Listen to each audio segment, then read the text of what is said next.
Odtiaľto chcem pozdraviť všetky spoluobčianky a spoluobčanov na celé Slovensko. Som dojatý z toho, koľko vás dnes sem prišlo. Ja som prišiel sem na Bradlo vás pozvať všetkých tých, ktorí milujeme svoju krajinu.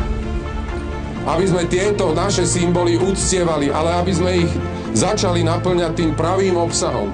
A ten pravý obsah vlastenectva je, že Slovensko je naše. Ale Slovensko patrí každému. Bez rozdielu vierovyznania. Či ateistom, či veriacim, či konzervatívcom, či liberálom, či progresívcom, alebo sociálnym demokratom. Všetkým občanom, aj tí, ktorí patria k iným národnostným menšinám a etnickým skupinám. Toto celé je naše Slovensko. Priatelia, poďme obnoviť vlastenectvo, poďme si ho späť zobrať do našich rúk, lebo je nás veľa, je nás oveľa viac. Ja vám zo srdca ďakujem, že ste prišli. Toto je pre mňa najkrajší moment môjho života.